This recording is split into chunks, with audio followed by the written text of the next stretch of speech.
예, 안녕하십니까. 반갑습니다. 지금 또 이제 7, 8월 달에 우리 그 다음 그 순환의 강의가 진행이 되죠. 자, 이번 달 7, 8월은 제가 이슈 파이팅 했어요. 이슈 파이팅. 파이팅 하자는 거야. 이번 달에는, 요번 그 강의는 그 지난달까지 이제 해서 1, 2, 3, 4월에 이론 정리가 됐고, 5, 6월 달에 우리 기출문제 분석을 했죠. 그래서 이번 7, 8월 과정에는 이슈 파이팅 해서 우리가 출제됐던 부분을 중심으로 해서 이론 정리를 하고 관련 문제를 이렇게 보완을 해 가면서 이렇게 정리를 하도록 할게요. 그래서 이번 7, 8월 강의에는 제가 먼저 이슈 파이팅 할게요. 그러니까 이론을 정리를 우리가 쭉 하고 그다음에 문제풀이 들어가겠습니다. 자, 그러니까 이때 여러분들이 뭐 이게 보관용 노트는 아니지만 수업을 들으시면서 연습장 옆에 펴놓고 이론 정리하는 거 쭉 정리를 한번 하시고, 여러분 되게 이론 정리는 됐으니까 뭐 새로운 이론은 아닐 텐데요. 그렇더라도 한번 쭉 적어가면서 확인을 하고 그다음에 문제풀이 과정에서 적용하도록 그렇게 하십시다. 그리고 이제 경제학 범위가 뭐 넓고도 깊은 부분이 학문이 경제학이니까 그 우리가 경제 원론만 놓고 보더라도 그 범위가 굉장히 넓죠. 근데 우리가 출제되는 부분이 이렇게 전체 원론 수준을 전체에 망라해서 출제되지는 않습니다. 자, 그러니까 우리가 이제 출제되는 중심으로 해서 기출문제도 분석하고 했으니 우리 기출문제 중심으로 정리를 하면서 문제를 보도록 하겠습니다. 자, 그래서 이제 미시 첫 번째 시간인데, 오늘은 미시 경제학에서 처음에 이제 수요와 공급 개념이죠. 그리고 균형을 찾고, 그 다음에 이거와 관련돼서 이제 탄력도 개념이 있죠.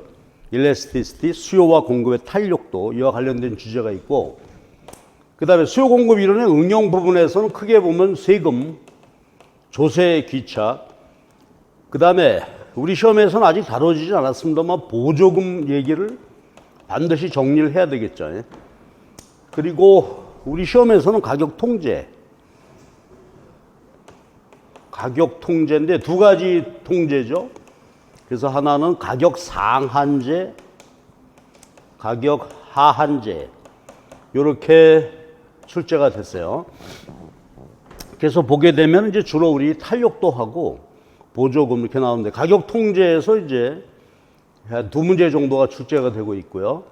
그 다음에 여기가 주로 시험 문제가 또 역시 출제가 되겠죠. 이 부분. 요건 이제 기본적인 부분이니까 정리를 봐야 되겠고. 그래서 요 내용이 우리가 오늘 다룰 내용이에요. 그러니까 오늘은 수요 공급하고 수요 공급 이론의 응용 부분, 요 부분을 보도록 하시고, 다음 주에는 소비자의 효용 극대화 선택. 그렇죠? 이 부분이 이제 우리가 그 소비자 균형 이론에서는 출제 문제가 두 문제밖에 없어요. 아, 세 문제구나. 세 문제인데, 근데 이제 다뤄야 될 주제는 난이도가 지금 현재 우리 보게 되면은 가장 난이도가 어려운 부분이 출제되고 있죠. 그래서 다음 주에 보기로 하고, 오늘은 이 부분이 되겠습니다. 그럼 하나씩 이제 이론 정리를 한번 쭉 해 보시죠. 저랑 같이 아까 제가 얘기했듯이 연습장에다가 쭉 정리를 해 가면서 한번 보시죠. 수요 공급하게 되면 시장이죠.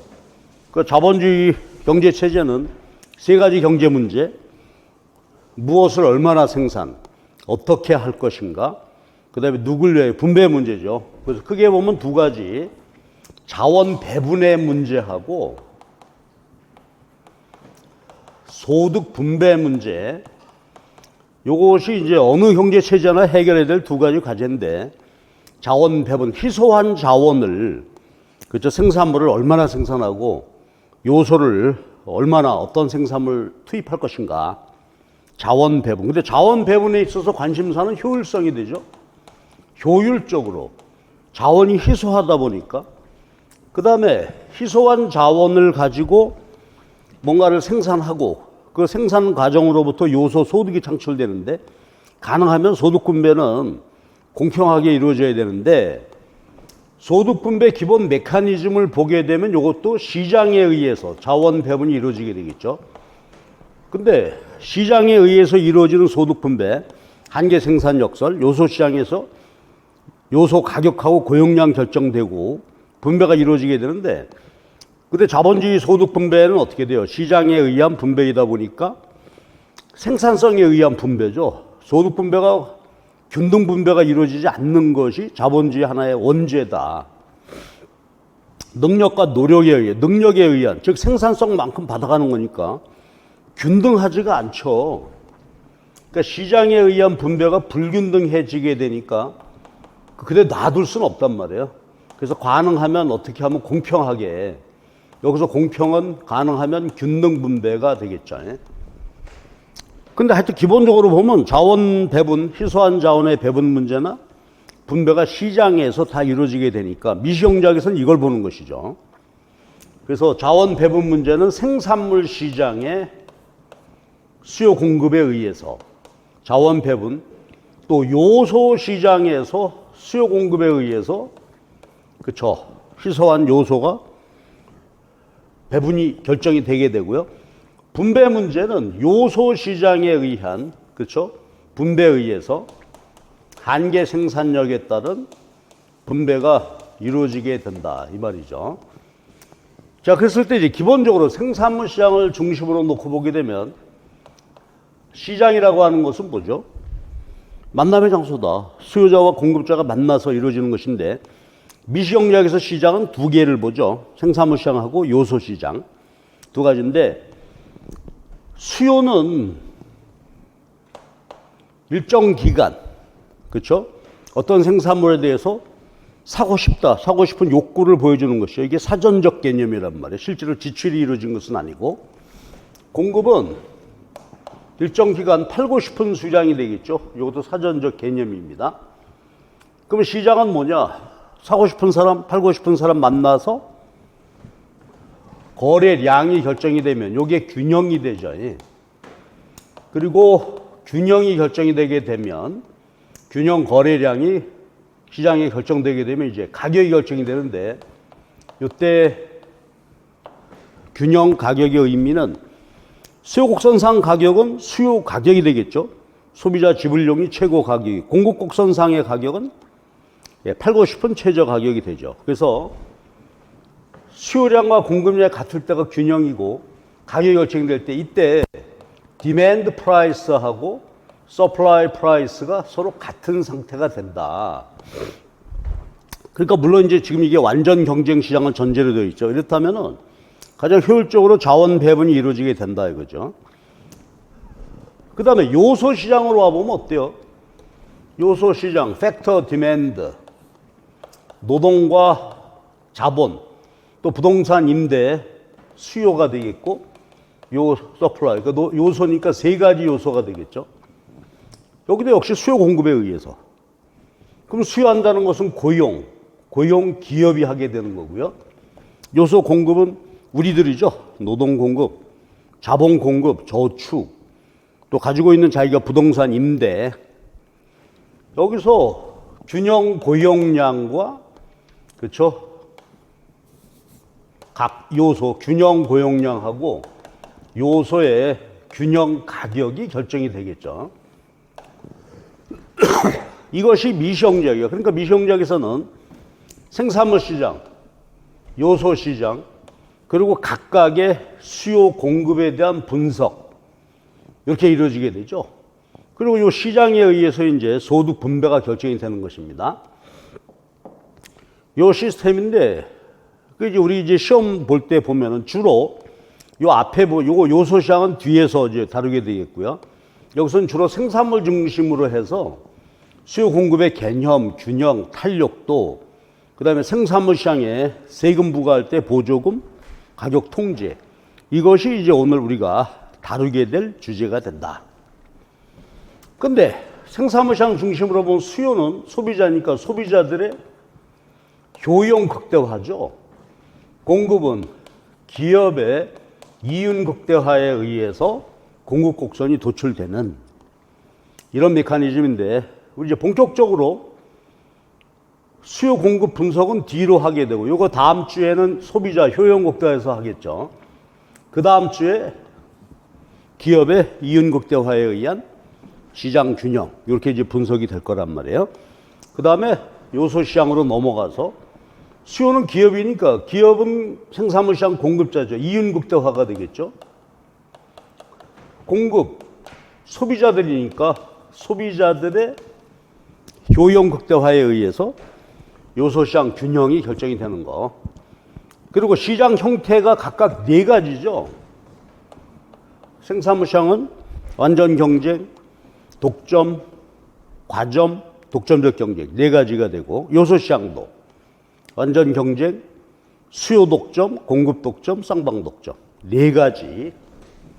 근데 주로 우리가 이제 오늘 이슈 파이팅 하는 데 있어서는 탄력도 세금 보조 가격 통제할 때는 다 뭐로 완전 경쟁 시장을 전제로 그렇죠? 우리가 다뤄지게 되는 그런 것이 되겠어요. 그래서 일단 시장 수요 공급에 의해서 자원 배분이 이루어진다. 근데 이번 시간은 이제 생산물 시장만 놓고 볼 거예요. 자, 이런 미시형적인 이제 프레임인데 그때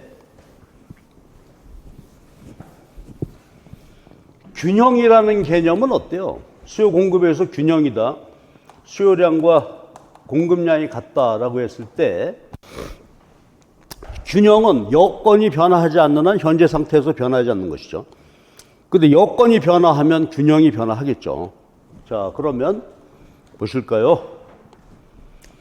생산물 시장에서 수요 측 여건 변화. 그렇죠? 인컴, 월스. 요것이 변화하게 되면 수요가 변화하게 되죠. 그 다음에 관련 재화의 가격. 요게 X제라면. 그 다음에 이제 유행과 선호, 뭐 테이스트 이런 거. 그 다음에 가격 예상, 소득에 대한 예상, 소비자의 숫자 이런 것들이 변화하게 되면 수요가 변화하죠. 수요 변화한다는 얘기는 뭐예요? 수요 곡선 좌우 이동. 그래서 균형이 변화하게 되는데 여기 이제 정상제와 열등제가 있죠. 소득 부가 증가할 때, 웨스 증가할 때 수요가 증가, 우측 이동하면 정상제. 소득이 증가할 때 수요가 줄게 되면 열등제가 되는 것이었어요. 그 다음에 관련제의 가격은 대체제와 보완제죠. Y, 대체제. XY가 대체제일 때 Y 가격이 오르게 되면 어떻게 돼? X 수요는 증가하게 되죠. 관련제의 가격이 비싸지니까 그거 대신에 X 수요를 늘리겠다. 보완제는 동시에 소비해야 되니까 Y제 가격이 오르면 어떻게 돼요? Y제 수요량이 줄게 되고 X 수요도 같이 줄게 되는. 그 다음 테이스트, 유행과 선호. 요건 뭐 패션, 그러면 수요가 증가하겠죠. 요게 중요한데 가격과 소득 예상은 어때요? 가격이 오를 것 같다. 소득이 증가할 것 같다. 그러면 수요가 증가하죠. 가격이 오를 것 같다. 미리 사재기. 소득이 증가할 때 한다. 증가할 것으로 예상된다. 그럼 지갑을 푸는 거죠. 수요가 증가하게 되고. 그 다음에 요게 숫자인데 당연히 어느 시장에 소비자 숫자가 증가하게 되면 수요가 증가하겠죠. 여기 이제 한 가지 보게 되면 만약에 수출하게 된다 그러면 어떻게 될까? 국내 수요뿐 아니라 외국에 대한 수요가 증가하게 되니까 수출하게 되면 이 해당 시장의 수요가 증가하겠죠. 수출. 그러면 소비자 숫자가 증가한 셈이 되니까 그 수요가 증가해서 가격 오르고 거래량은 증가하게 되고 수출. 수입은 어떻게 될까요? 수입은 공급 아직 얘기 안 했지만 공급자 숫자가 증가하는 것이죠. 해외 공급자가 우리 시장에 공급하게 되니까 수입은 시장 공급을 늘리고 수출은 시장 수요를 늘리게 되고. 그렇죠? 자, 이게 수요 변화입니다. 요거 보셔야 되겠고. 그 다음에 공급 변화는 어때요? 공급은 기본적으로 완전 경쟁일 때 한계의 비용이 되죠. 그러니까 공급 변화할 때, 공급 변화한다라고 할 때 변화 요인은 비용 변화죠. 제일 중요한 요인이 공급 변화 요인 중에서 비용 변화란 말이야. 그러면 비용이 증가하는 변화가 생기면 어때요? 비용이 증가하게 되니까 공급이 감소하게 되죠. 비용이 감소하는 변화가 생기게 되면 비용 감소, 공급 곡선 하방, 우측 이동, 공급 증가. 자, 이것이 되겠죠. 그 다음에 공급에 있어서도 예상이에요. 자, 가격이 오를 걸로 예상된다. 소비자들은 더 사려고 하고 공급자들은 나중에 오른 다음에 파니까 지금 현재 시점에서는 공급을 줄이려고 하겠죠. 그 다음에 여기도 공급자 숫자, 아까 얘기했듯이 공급자 숫자가 증가하게 되면 시장 공급이 증가하는데 아까 수입 얘기를 했었죠. 수입하게 되면 해외 공급자가 하나가 추가되니까 시장 공급이 증가하게 된다. 그래서 이 여건 변화, 요거를 잘 기억해 두셔야 되죠. 그러니까 우리 시험에 이 여건 변화를 가지고 얼마든지 다양한 문제가 출제가 될 수 있고요.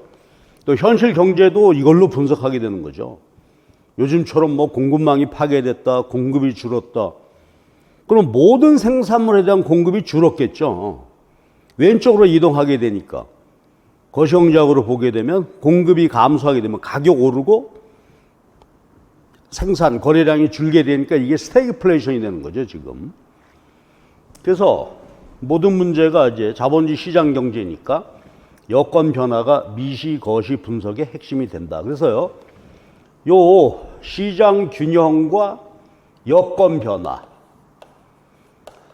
요거에 대해서 우리가 정리를 해 두셔야 된단 말이에요. 그 다음에 이제 탄력도죠.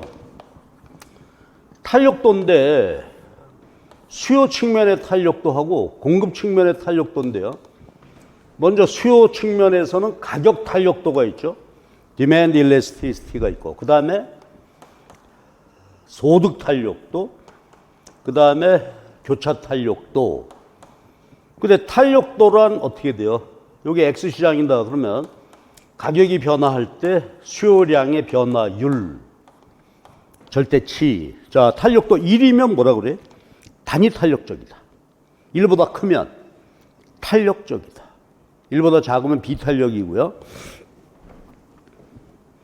기울기하고 관련을 맺게 되죠. 만약에 수요가 탄력적이다, 1보다 크다, 그럼 수요 곡선의 기울기가 완만하겠죠. 가격이 변화할 때 수요량이 많이 변화하게 되니까 두 개 이렇게 놓고 본다면, 그렇죠. 가격이 오르내릴 때 기울기 완만하면 탄력적이 되는 것이고, 기울기가 가파르게 되면 가격이 변화해도 수요량 변화폭이 작죠. 비탄력이 된다. 그런 얘기인데, 그런데 이제 요거 하나 특수한 경우 하나만 보고 할까요? 탄력도가 제로다. 그럼 요건 뭐죠? 완전 비탄력. 가격이 변화해도 변치 않는다. 그럼 수요 곡선 모양은 수직이 되겠죠. 완전 비탄력일 때. 완전 탄력이면 어떻게 되나요? 완전 탄력이란 뭐 이게 무한대니까 가격이 변하지 않는 거죠. 가격 변하지 않아도 수요량이 변하는 거니까 수요 곡선 모양이 수평선이 되게 되겠죠. 여러분, 우리가 미시, 거시에서 수요가 완전 탄력이 되는 경우가 언제 있었죠? 유동성 함정이죠. 화폐 수요 이자율 탄력도 무한대. 최저 이자율에서 이자율이 변하지 않을 때 이런 경우가 이제 무한대가 될 거고, 소득 탄력도. 소득 탄력도는 소득이 변화할 때 수요 변화. 그럼 그림으로 보면 가격 탄력도는 수요 곡선상 변하죠. A에서 B, B에서 A로 가격이 오르내릴 때 얼마나 변할까 하는 얘기고, 소득 탄력도는 소득이 변화할 때 요거. 아까 봤듯이 소득은 여건 변화죠. 그러면 소득이 변한다. 그러면 가격은 그대로 있을 때 소득이 증가할 때 수요가 증가했다. 요건 뭐가 돼요? 정상제가 되겠죠. 그러니까 소득 탄력도가 플러스 값이다. 우측으로 이동한다. 자, 만약에 소득 탄력도가 2다. 그럼 무슨 말이에요? 소득이 1% 증가하자 수요량이 2%가 증가하게 되는 거죠. 만약에 열등제라면 마이너스 1이다. 그렇게 되면 줄어들게 되죠.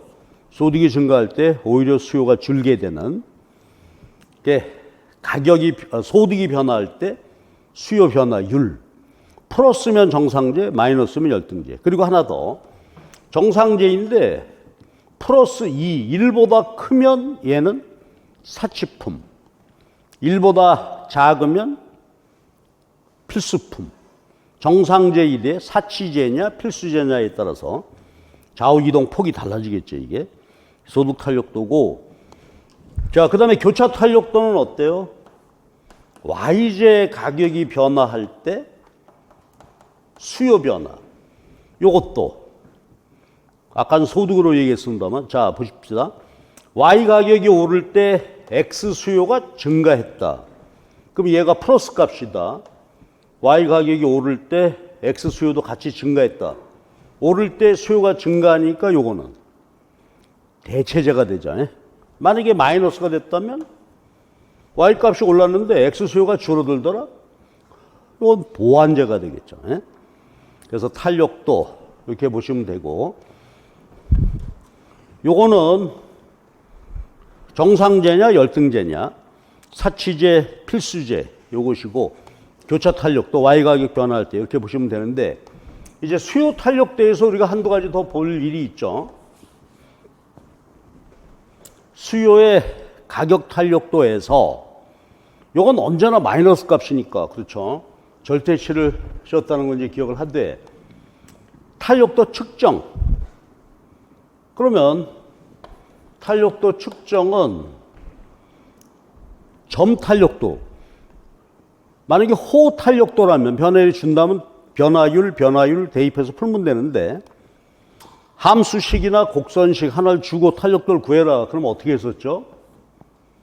주어진 수요 함수를 가격으로 미분하고, 근데 여기에 마이너스 나오니까 절대치. 그리고 현재 수요량과 현재 가격을 곱하면 되죠. 계산 문제가 나왔다면. 그런데 우리가 알다시피 수요 함수 가격으로 미분한 것은 뭐가 돼요? 수요 곡선 기울기의 역수가 되죠.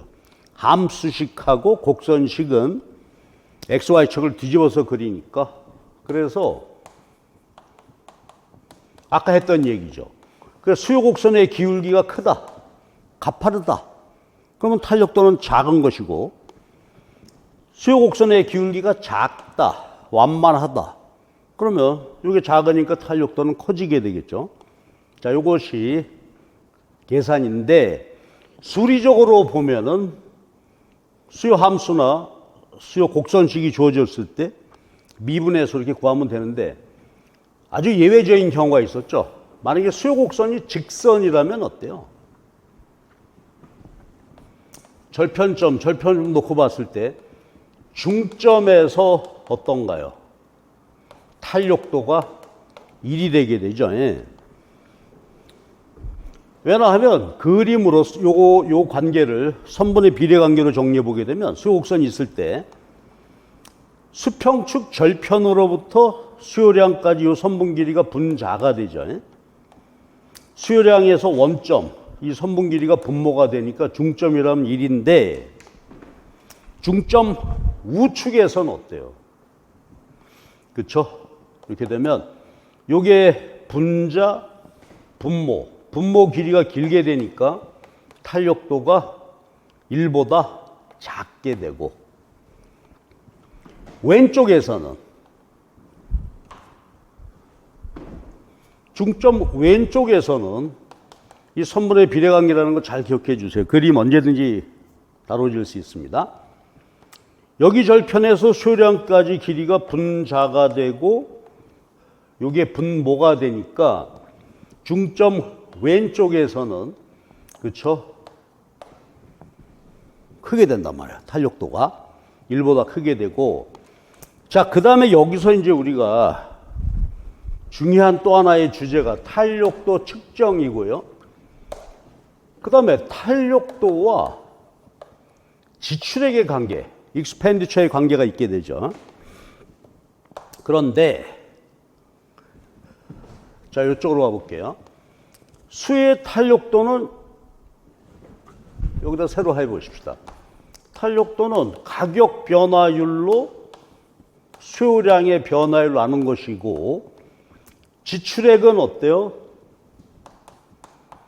가격 곱하기 수요량이 되는데, 요거 변화율로 바꾸게 되면 지출액의 변화율은 가격 변화율, 수요량의 변화율이 되죠. 그래서 우리는 요 탄력도와 지출액의 요 관계로부터 단순 계산 문제 나올 수 있겠죠. 근데 우리 시험은 대개 요 가지고 계산 문제, 요거보다 이제 의미를 묻고 분석하는 문제가 나오니까 그렇지만은 요 관계는 기억해 두시는 것이 좋을 것 같아요. 자, 그러면 이제 이러한 탄력도와 지출액의 관계, 요걸 가지고 분석을 해 보면 탄력도하고요, 지출액의 변화를 볼 수가 있겠죠. 자, 중점보다 왼쪽 탄력적 구간에서 가격이 내리면, 탄력적 구간에서 가격이 내리게 되면 어때요? 탄력적이라는 것은 가격 변화율보다 수요량 변화율이 크잖아요. 탄력적일 때 내리면 수요량이 더 많이 증가하겠죠. 그러니까 가격 하락률보다 수요량의 증가율이 더 크니까 어떻게 될까? 지출액은 변화율에는 플러스가 돼서 지출액은 증가하게 되잖아요. 그래서 탄력적일 때 가격이 내리면 지출액은 증가하고, 계속 내려서 비탄력적일 때 가격이 내리면 하락률보다 수요량 감소율이 더 작죠. 그러니까 지출액은 어떻게 돼?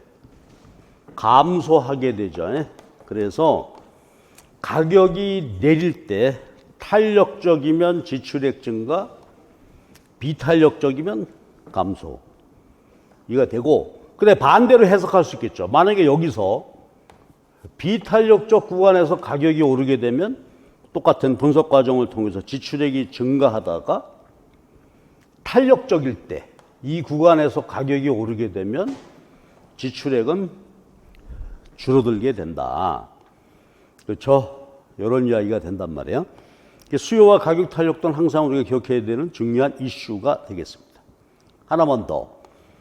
그러면 수요 곡선이 이렇게 주어져 있을 때 가격이 변화할 때 지출액이 이렇게 변화한다면 질문. 수요 곡선 하에서 지출액이 맥시멈 되는 거. 그렇죠? 지출액이 극대화되는 지점은 어디다? 탄력도가 1이 되는 지점이 되는 것이죠. 그렇죠? 예, 탄력도가 1이 되는 지점이 되는 것입니다. 그리고 소비자 입장에서 지출액이 기업 입장에서는 매출액, 총 수입이 되잖아요. 그러면 총 수입이 극대화되는 점이 수요곡선상의 탄력도가 1이 되는 점이고, 그 다음에 총 수입이 미분하면 한계 수입이 되는데 미분은 기울기니까, 그렇다면 총 수입 접선의 기울기 MR이 제로가 되는 지점이 어디다? 수요곡선상 탄력도가 1이 되는 지점이다. 이게 나중에 독점에서 이제 수익 극대화 조건 찾을 때, 그렇죠? 뭐 활용이 되겠죠. 그래서 요 탄력도하고 지출액의 관계를 이렇게 잘 보셔야 한다. 그렇죠? 그리고 이제 공급 탄력도에 대해서는 별로, 그 부분에 대해서는 별로 시험이 나오진 않죠. 자, 그러나 수요의 가격 탄력도 잘 정리해놔야 돼. 그리고 특히 직선의 수요곡선, 이것이 아주 활용도가 높은 주제가 되겠다. 이렇게 정리가 됐습니다. 자, 공급 탄력도는 이제 우리가 계산한다거나 뭐 그 잘 되진 않지만 계산식만 한번 보고 할까요? 공급 탄력도는 어떻게 하면 될까요? 그렇죠. 공급 탄력도는 가격 변화율로 공급량 변화율 나누게 되니까 만약에 계산할 필요가 있다면 주어진 공급 함수를 가격으로 미분하고 공급량 가격 대입해서 풀면 되고, 그런데 여기도 공급 곡선 가격으로 미분한 값은 그렇죠. 공급 곡선 기울기의 역수가 되죠. 그렇게 되니까, 그리고 여기는 절대치 씌울 필요가 없죠. 같이 변화하게 되니까. 따라서 이것도 공급 곡선의 기울기 크다. 가파른 기울기를 갖는다면 공급 탄력도는 작고, 그렇죠. 또 이게 기울기가 작다면 탄력도는 크게 되고, 그래서 탄력도에 대해서는 여러 가지 봐야 되겠죠. 그리고 탄력도 결정 요인 이런 것들에 대해서도 한번 봐야 되는데, 근데 수요 탄력도 결정 요인 보게 되면 어때요? 필수품일수록 비탄력적이다. 고가품이면 비쌀수록 탄력적이 된다. 또 대체하기 쉽다. 대체재가 많다 그러면 탄력도가 크게 되는 것이고, 그 다음에 중요한 게 이거 하나가요. 가격이 변화한 직후에는 어떻게 돼요? 수요량이 별로 안 변하죠. 가격이 변화하고 시간이 좀 지나야 수요량 변화하게 되니까 탄력적이 됩니다. 공급도 마찬가지가 되겠죠. 시간이 좀 지나야. 그래서 우리가 왜 수요 공급 탄력도일 때 농산물 같은 경우가 비탄력, 수요도 공급이 모두 비탄력이죠. 왜 그래요? 수요 생활 필수품이니까 비탄력이고, 공급은 농산물 저장할 수가 없으니까 비탄력이죠. 가격이 오른다고 어디서 없는 농산물이 생길 수가 없단 말이에요.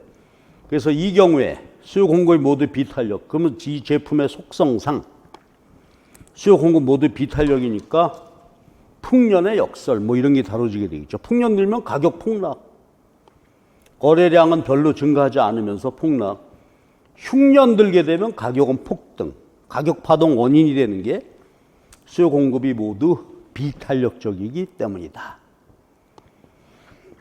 자, 그래서 시장 균형과 관련해서 이제 탄력도 보셨고, 그 다음에 우리 시험에서 특히 이제 세금 이 문제가 많이 출제가 되는데,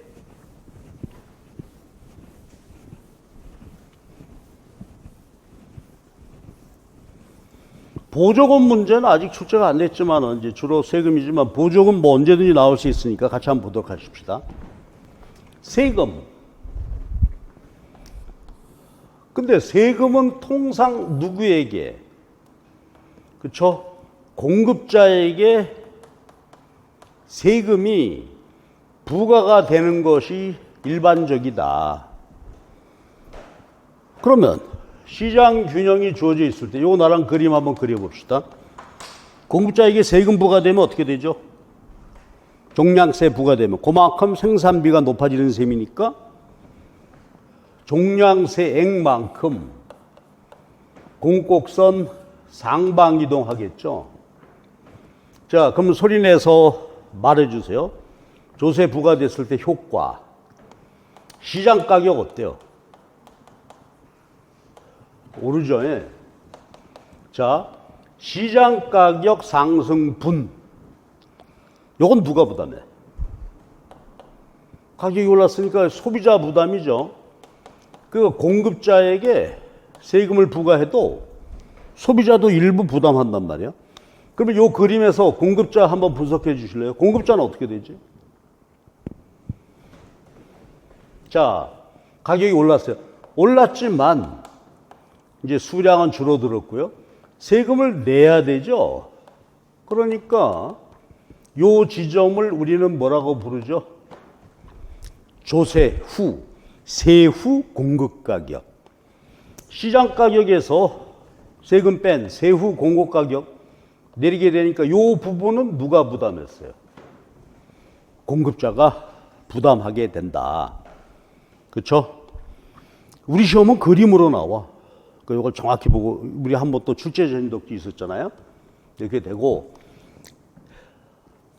그리고 생산자가, 그렇죠? 공급자들도 세금의 일부를 부담하게 된다. 자, 말로 해볼까요? 얼마나 부담해요? 시장 가격에서 세후 공급 가격 뺀 만큼. 시장 가격 상승분은 소비자. 원래 시장 가격에서 세후 공급 가격 이 차이는 공급자가 부담하게 됩니다. 이때 잉여 변화 어떻게 됐었죠? 조세 부과했을 때 소비자 잉여 줄죠. 가격이 오르고 소비량이 줄었으니까 소비자 잉여 감소했고, 생산자 잉여도 줄죠. 왜? 가격이 내리고 생산량 줄었으니까 요만큼 생산자 잉여도 감소. 그때 경제적 잉여의 변화는 어떻게 되나요? 소비자 잉여, 생산자 잉여가 이만큼 줄었는데 요 전체 다가 경제적 잉여 줄어드는 건 아니죠. 자, 요 사각형 면적이 텍스, 정부가 걷어간 세금이므로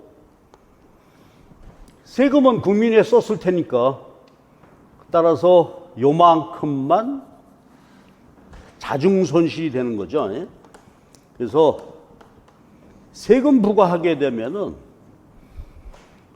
소비자, 생산자 잉여 줄고 정부의 조세 수입이 생기고, 그러나 자중손실, 정부가 걷어간 조세 징수액보다 생산 소비자 잉여 감소분이 크기 때문에 빨간 면적만큼 자중손실, 경제적 잉여가 줄게 되는 이런 상황이 됩니다. 하나만 더 해볼게요. 그러면 누가 많이 부담할 것인가? 요 그림 봐주세요. 균형은 똑같다고 해도 시장 균형이 예를 들어서 지금 현재 가격하고 똑같은데 차이점 보이죠? 위에 그림에 누가 더 탄력적이다. 상대적으로 기울기 차이 보게 되면 수요가 탄력이고 공급이 비탄력. 밑에 그림은 공급이 탄력, 비탄력. 결론. 이때 세금 부과할 때 누가 상대적으로 더 많이 부담하게 될까요? 결론은 뭐였죠? 둘 중에 비교해서 큰 쪽이 어때? 조금 부담하게 되죠. 여기도 탄력도 큰 쪽이 조금 부담하게 되는데, 이거 우리 그림 놓고 마저 두 개를 비교해봐라. 해볼 수 있겠죠. 그림 한번 그려보실래요? 이때 세금이 매겼다. 수직거리. 공급곡선이 요만큼 상방이동하겠죠. 이때도 동일한 액수로 종량세가 부과됐다. 상방이동하겠죠. 이때 하나만 분별해 볼까요? 위에 그림의 경우, 자, 요거 뭐예요? 시장가격 상승분. 밑에 시장가격 상승분인데 아까 봤어요. 시장가격 상승분은 누가 부담한 거예요? 소비자죠. 근데 이 경우가 수요 비탄력, 공급이 탄력적일 때 가격이 대폭 오르니까 소비자가 많이 부담하게 되죠. 공급자가 상대적으로 탄력적이야. 그러면 공급자 부담분은 자, 요게 세후 간격이니까 공급자는 요만큼밖에 부담 안 해. 전체 세금 중에서. 소비자가 많이 부담하죠. 여기는 소비자가 조금 부담하고 그 대신 공급자는 세후 공급 가격이 대폭 내리게 되니까, 그래서 탄력대에 따라서 부담하게 되는데, 그렇죠? 탄력적인 쪽이 조금. 그렇다면 비탄력적인 쪽은 어때요? 많이 부담하게 된다 이거지. 여기도 비탄력적이다. 그쪽이 많이 부담하게 되죠. 이렇게 되고, 그 다음에 우리 시험에서 다뤄지지 않았지만 하나만 더 볼게요. 요게 다뤄질 수 있는데, 만약에 공급 곡선이 수직이다. 그러면 아까 얘기했어요. 수직일 때 공급 탄력도 값은 얼마? 완전 미탄력이죠. 가격이 변화해도 변치 않는단 말이에요. 이때 공급자에게 세금 부과하게 되면 어떻게 되죠? 요 논리를 적용해 보게 되면 비탄력적인 쪽이 많이 부담하는데 완전 비탄력이니까 결론 나왔죠. 공급자가 모든 세금을 부담하게 되죠. 왜냐하면 공급이 고정되어 있으니까 이 세금을 전가할 수가 없어요. 그럼 가격 그대로 세금만큼 공급자 받는 가격이 내리게 되죠. 자, 이것이 공급자가 부담이란 말이에요. 그러면 공급이 완전 미탄력이면 공급자가 모두 부담하게 되고, 그 다음 봐주세요. 잉여 얘기인데 원래 여기 균형에서 소비자 잉여는 얼마예요? 요거고. 생산자 잉여는 밑에 사각형 면적이 되잖아요. 그러면 잉여 변화해 주실래요? 아까 일반적인 경우는 소비자 잉여, 생산자 잉여, 경제적 잉여도 줄게 되는데 여기 봐 줄래요? 가격이 내렸어요. 그러나 소비자는 시장 가격 그대로니까 소비자 잉여는 변함이 없죠. 자, 질문. 공급이 완전 비탄력일 때 공급자 잉여, 생산자 잉여는 얼마큼이었죠? 완전 비탄력이니까 요 아래 사각형 기업의 총 수입 전체 다가 생산자 잉여였습니다. 근데 가격이 내렸어. 그러면 생산자 잉여가 요만큼 줄었으니까 요 면적이 어떻게 돼요? 생산자 잉여가 줄게 됐어요. 그러면 경제적 잉여는 어떻게 된다? 그대로다. 그렇죠? 생산자 잉여가 요만큼 줄었는데 요만큼 세금 액수하고 일치하게 되니까, 그러니까 경제적 잉여, 후생 손실은 발생하지 않는다. 공급이. 그래서 이게 뭐였죠? 이게 조지 텍스. 부동산 관련, 부동산에 과세하는 것은 누가 다 부담해. 공급자가 모두 부담하고 수요자들은 부담하잖아요. 그리고 생산자 잉여 감소분 만큼 그대로 세금 걷어가서 경제적 잉여 감소, 자중 손실은 없어요. 그렇죠? 자중 손실은 한 푼도 없게 되니까. 그래서 조지라고 하는 경제학자가 조지 텍스다 해서 모든 세금을 다 어디? 부동산에다가 과세하라. 그러면 공급자가 부담해. 근데 수요 공급자, 부동산 놓고 보게 되면, 부동산 임대 이렇게 놓고 보게 되면 공급자는 부자죠. 부자가 부담하게 되고, 그러니까 어떻게 돼요? 공평한 세금이다. 부자가 많이 부담하고 후생 손실도 없고, 그러니까 얼마나 좋으냐 하는 얘기였어요. 그렇죠? 따라서 부동산에다가 과세하는 것이 강조하는 그런 때가 있었다. 우리나라도 이제 이건 되게 비슷한 것 같아요. 좌파 우파, 진보 보수, 진보 정권 들어서게 되면 이걸 강조하게 되고 보수 정권 들게 되면 또 얘기는 달라지게 되고, 그래서 이거 하나는 기억해 주시죠. 자, 이게 세금, 그렇죠? 종량세 부과할 때에 대한 얘기인데 우리 시험이 여기서 이제 나오게 되니까 잘 그림 한 번씩 전부 그려서 복습 한번 해주세요. 출제되고 있는 것이니까. 그리고 이 그림 특히 중요하죠. 그래서 분석. 자, 그 다음에 보조금 가볼게요. 보조금. 보조금은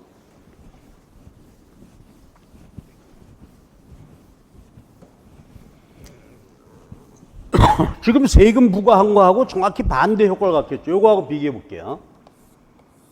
자, 시장 수요 공급 균형이 이루어지고 있을 때 공급자에게 세금 부과하게 되는데 보조금도 역시 소비자가 아니라 어떻게 돼? 수요자에게 공급자에게 부과한단 말이에요. 무상급식이니 대학 뭐 등록금 보조금 할 때 공급자에게 주게 되는 것이 일반적이죠. 자, 그러면 아까 세금은 비용이 증가하는 것인데 보조금은 어때요?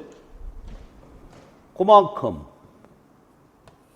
subsidy S0라고 한다면 비용을 낮추게 되죠. 그래서 공급 곡선이 하방 밑으로 이동하게 된단 말이죠. 자, 그럼 이제 분석해 봅시다.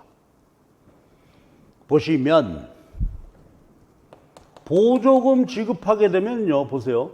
가격이 내리죠. 아까 세금은 가격이 올라. 누가 부담해요? 소비자가 부담했죠. 이번엔 가격이 내려. 그럼 보조금 혜택이 누구한테도 가는구만. 소비자. 그렇죠? 소비자에게 혜택이 가요. 싸게 소비할 수 있게 됐어요. 그러면 공급자는 어떻게 된 거야? 보조금 받았는데 가격이 내렸다고요? 그리고 거래량은 증가하는 것이죠. 자, 시장 가격은 여기로 내렸지만 보조금 받게 되죠. 그럼 여기 요 가격을 우리가 뭐라고 불렀죠? 보조금 수령 후 공급 가격. 보조금 수령 후의 공급 가격이 된단 말이에요. 그럼 원래 시장 가격보다 공급자가 더 많이 받게 됐으니까 요거는 그렇죠? 공급자 혜택이 된다. 그러니까 세금도 나누어 부담하게 되고 보조금도 나누어서 혜택을 보게 된다. 이 분석은 반드시 해 주셔야 되겠어요. 자, 차이점이 하나 중요한 게 있는데 봐주세요. 세금 부과할 때는 시장 거래량이 어떻게 돼? 줄어들게 되고 보조금은 시장 거래량이 증가하게 되는데 자, 잉여 변화 봐주실래요? 소비자 잉여 어떻게 됐죠? 가격 싸고 많이. 그래서 소비자 잉여 증가했죠. 예? 생산자도 비싸게 많이. 그래서 생산자도 잉여가 이렇게 증가했는데 그 둘 다 증가해서 참 좋아. 근데 문제는 뭐죠? 재원이 필요하지. 단위당 보조금 곱하기 실제 수량은 여기니까 요 면적은 뭐다? 보조금 지급 총액. 그리고 보조금 지급 총액은 저만큼인데 잉여 증가한 것은 미치지 못하죠. 그래서 요만큼이 뭐다? 경제적 잉여는 증가하게 된다. 줄어들게 된다. 그러니까 보조금 지급 총액보다 소비자 생산자 잉여 증가 크기가 작죠. 그래서 역시 자중 손실이 발생을 하게 됩니다. 됐죠? 그래서 보조금을 주게 되면 공곡선 간다. 기억해 주시고. 그 다음에 보조금의 경우에는 누가 더 많은 보조 혜택을 얻게 되느냐 이런 거 출제 안 된단 말이에요. 그냥 시장 균형 이동에 따른 분석만 하시면 되고 그 다음에 마지막으로 우리 기출문제에 났습니다만은 세금이나 보조금은 다 누구한테 줘요? 그렇죠? 세금도 공급자에게 부과하고 보조금도 공급자에게 지급하는 것인데 소비자에게 줄 수도 있다. 그러나 모든 결론은 다 똑같다. 그림으로 한번 볼까요? 자, 이거 한번 보실래요? 이거는 세금을 공급자에게 부과했는데 만약에 소비자에게 세금을 부과했다면 분석이 어떻게 됐었죠? 기억나십니까? 소비자한테 야, 종량세 네가 세금 내. 그럼 소비자는 이 세금을 공급자에게 전가하려고 합니다. 그래서 소비자에게 부과한다면 수요 곡선이 어떻게 돼? 그렇죠. 세금 낸 만큼 야 공급자 네가 부담해. 그래서 수요 곡선이 이렇게 이동하게 되겠죠. 그래서 분석은 똑같게 되겠죠. 다만 시장 가격이 내렸다 공급자가 부담하게 되고 그래서 세금 내야 됐다. 그러니까 모든 분석 결과는 다 똑같다. 그렇죠? 우리 기출문제가 여기에 났었는데 또 만약에 보조금을 소비자에게 주게 되면 어떻게 되죠? 공급자에게 주게 되면 비용이 내렸고 소비자에게 주게 되면 시장 가격에 공짜로 보조금 그래서 수요 곡선이 이렇게 상방으로 이동하게 된다. 요거 차이만 기억해 주세요. 소비자에게 세금 매기면 수요 곡선이 밑으로 이동하고 소비자에게 보조금을 주게 되면 수요 곡선이 우측 이동, 증가하게 된다. 이거 꼭 기억해 주시고 그 다음에 보조금과 관련해서 우리가 보조제도, 보조 프로그램을 함부로 막 하면 안 된다. 유의해야 할 점이 있다. 유의. 첫 번째 유의할 점이 뭐예요? 시장 균형 거래량. 이것이 자율적 자원 배분이 이루어지는 것인데 보조금 주게 되면 어떻게 돼요? 요 재화에 대한 생산 소비량이 증가하게 되죠. 그러니까 시장에 의한 수량보다 보조금 때문에 이 재화 생산 소비가 많아지게 되니까 다른 생산물 생산은 줄어들게 되겠죠. 그렇죠? 시장 균형에 비해서 증가했다. 그러니까 과다 생산 소비 이쪽 부문으로 과다하게 자원이 배분되었다. 그러한 비효율이 되고 또 하나는 뭐죠? 공짜가 없죠. 요만큼 보조금, 그럼 보조금을 지급하기 위해서는 어떻게 돼요? 증세해야 된다. 세금을 더 거두어야 돼요. 이것도 비효율이죠.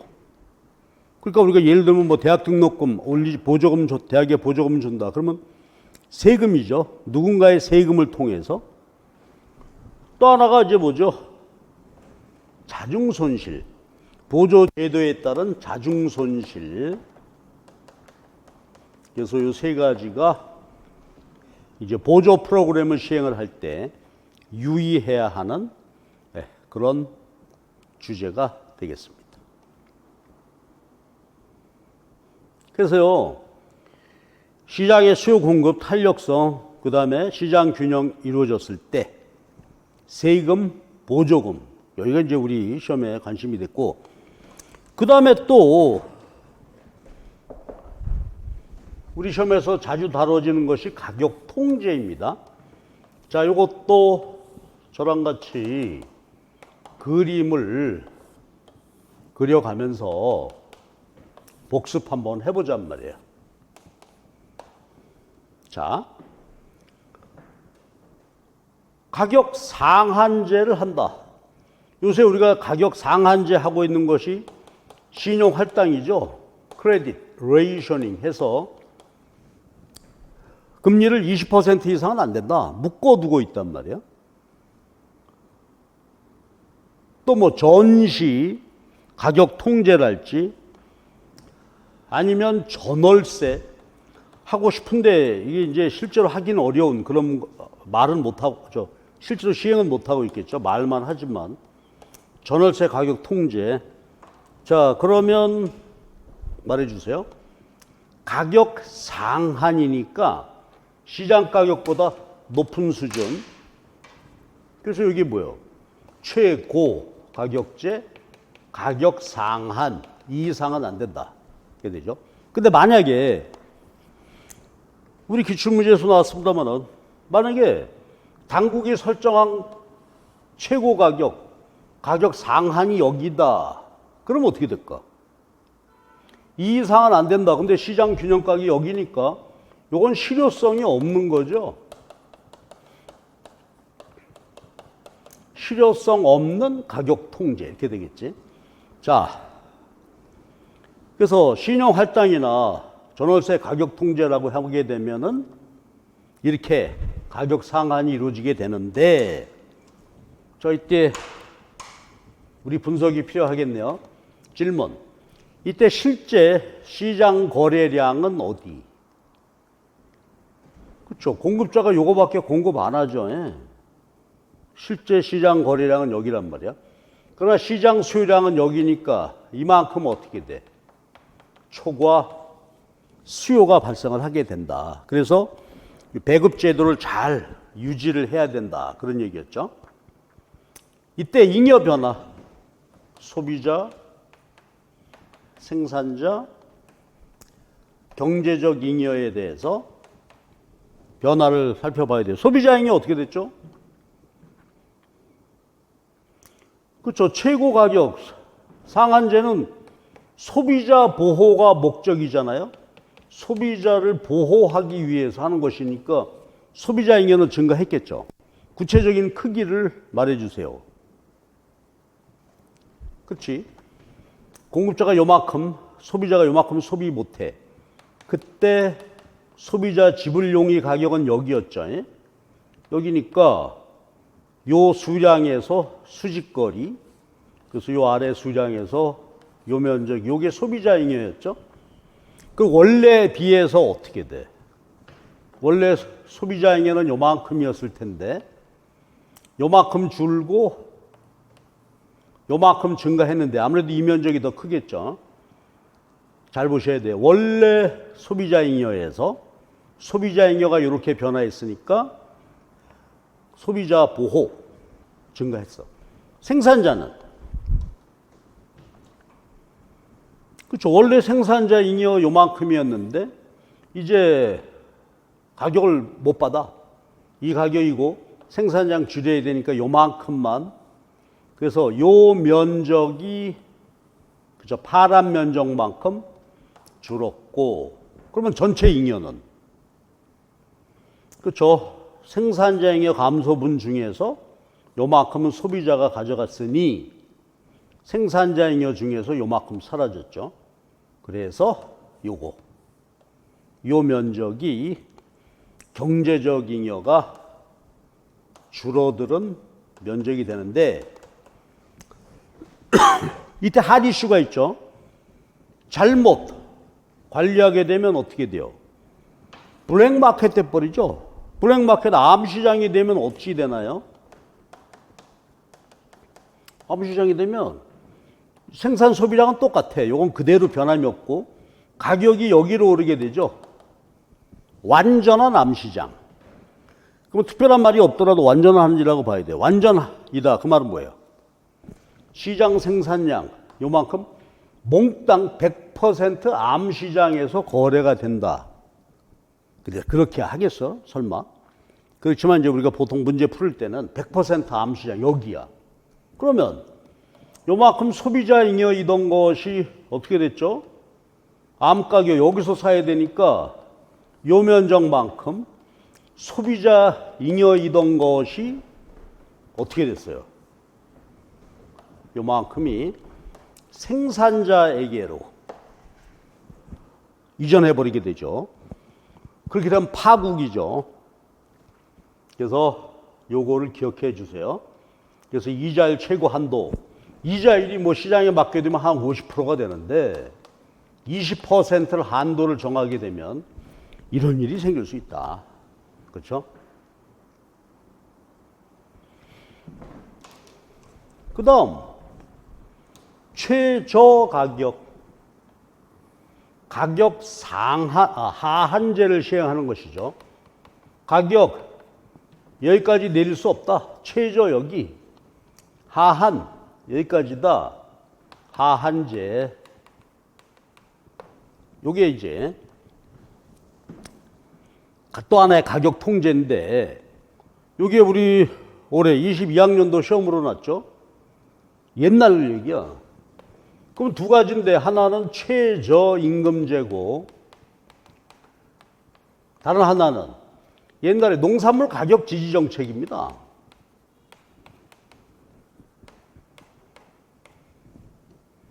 그럼 일단 이 제도 자체에 대해서 한번 보시죠. 그럼 이런 식으로 말이죠. 최저임금, 또 농산물 시장 너무 싸니까 지금 쌀값이 너무 내리고 있죠. 20년 만에 최저래. 그지 가을 되면 틀림없이 문제가 생겼죠. 농민들 도와드려야 될 거 아니야. 그래서 시행하는 제도인데, 자 갑시다. 가격이 여기로 통제 안 돼. 그럼 이때 시장 거래량은 어디서 결정이 되죠? 수요자들이 이 가격에서 요만큼밖에 수요하지 않아. 공급자들은 이만큼 공급하고 싶어 하지만, 그럼 일단 이 제도 자체로 보게 되면 농산물 최저임금 할 때 이 시장은 뭐가 문제가 돼요? 초과 공급이 문제가 되겠죠. 이 가격에서 소비자들이 요만큼밖에 소비 안 해. 그러니까 노동시장이라면, 최저임금제라면 이게 실업이 되는 거고, 농산물 시장에서는 과잉 생산되는 거겠죠. 이렇게 되고, 잉여 분석해 봅시다. 소비자 잉여, 생산자 잉여, 경제적 잉여인데요. 자, 갑시다. 가격이 오르고 수요자들은 요만큼밖에 수요 안 해. 그럼 소비자 잉여는 어떻게 됐지? 여기 가격, 여기 가격 요거밖에 안 돼. 그러니까 요만큼, 그렇죠? 소비자 잉여가 줄게 됐어요. 그러나 이것도요, 이거는 공급자를 보호하고자 하는 게 취지니까 공급자 잉여는 증가했겠지. 질문. 이때 공급자 잉여는 얼마큼입니까? 공급자들이 이만큼 하고 싶지만 실제 생산은 여기지. 소비자가 요만큼밖에 소비 안 하니까 이때 수량 기준, 이 가격 받았는데 요거죠? 이게 비용이니까 요 수직거리가 뭐가 되죠? 생산자 잉여가 되는 거죠. 비용 요만큼 들여서 가격 받았으니까. 그리고 나머지 수량에 대해서 쭉 해보게 되면 파란 면적이 공급자 잉여. 원래 공급자 잉여는 요만큼인데 그럼 마이너스 플러스가 되는데 일반적으로 플러스 면적이 더 크다.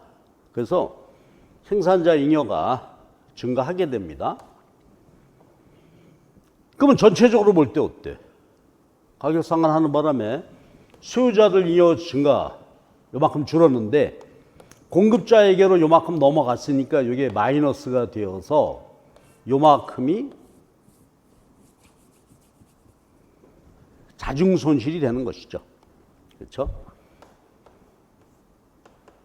그래서 줄게 된단 말이에요.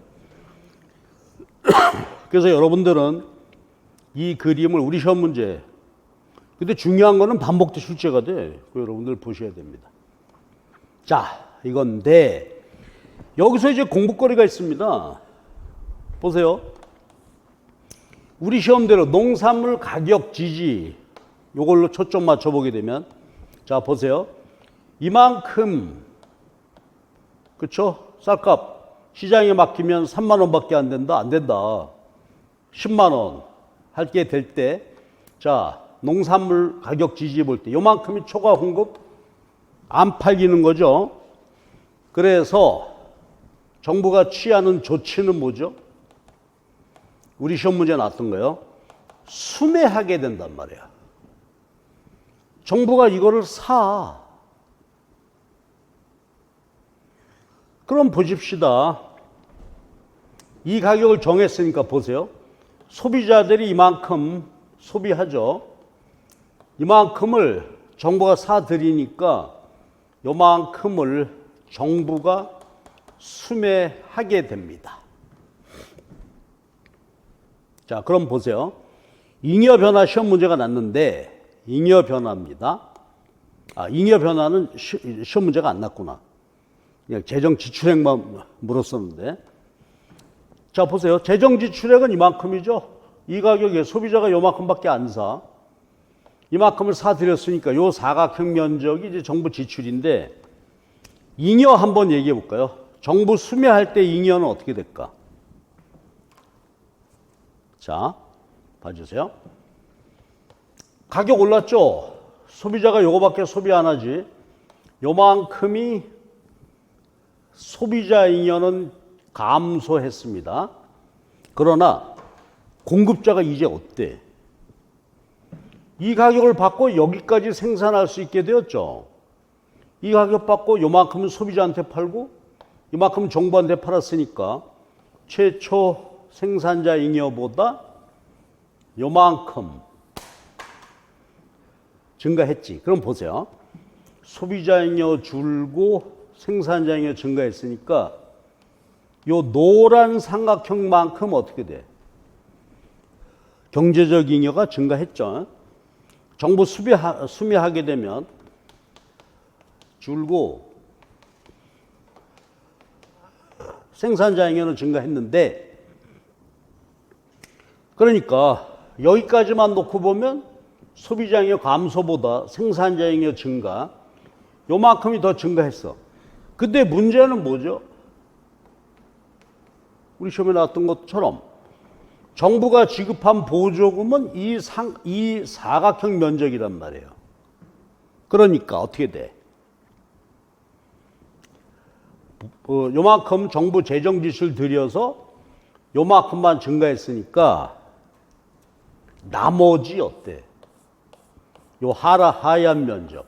그러니까 사각형 중에서 노란 뺀 만큼 이 밑에 면적만큼 경제적 잉여는 줄게 되는 거다 이거지.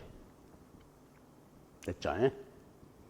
그래서 농산물과 관련돼서는 요걸 기억하시고 그 다음에 최저임금제 봅시다. 질문입니다. 노동인데 근로자예요. 그 다음에 노동 수요입니다. 최저임금 예를 들어서 7,000원인데 10,000원 줘라 이렇게 됐다고요. 그러면 이제 보듯이 기업이 고용하는 숫자가 이렇게 되는데 자 봐주세요. 7,000원 10,000원 됐을 때 기업이 수요하느냐 요게 뭐가 돼? 해고 근로자가 되고요. 임금 오르니까 새로운 근로자들 나도 일할 거야. 신규 진입이 이루어지게 된다. 그래서 요만큼이 초과 공급 실업이 발생하게 되는데 여기서 우리가 기억할 게 뭐냐면 최저임금제가 시행이 되는 노동은 그 수요가 노동 수요 임금 탄력도가 크다 작다. 그렇죠. 최저임금제가 시행되는 것은 전문직 노동이 아니란 말이에요. 일용직, 특별한 기술업, 뭐 택배 하신다든지, 그 알바 학생들 비탄력적이야. 그렇기 때문에 문제점이 뭐예요? 대량 해고가 발생을 할 우려가 있다. 비전문직이기 때문에 최저임금제 적용되는 시장의 노동 수요는 탄력적이므로 이 걱정이 된다 이거죠. 전문직 노동은 어떨까? 늘 하는 대로 말이죠. 이게 주방에 서비스하는 알바 학생이고 주방장 아저씨 전문 노동은 어때요? 전문직 노동은 그렇죠. 전문직은 비탄력이야. 그러니까 이 경우에는 최저임금이 적용이 돼도 해고 근로자 이 염려가 별로 크지 않다 이 말이에요. 그러나 최저임금제 해고 이 염려가 크다. 그러니까 요거 하나를 기억해 주시고 또 하나 보게 되면 따라서 우리가 노동시장, 최저임금 시장하고 놓고 보게 되면 우리 신문 보도 같은 거 봤죠.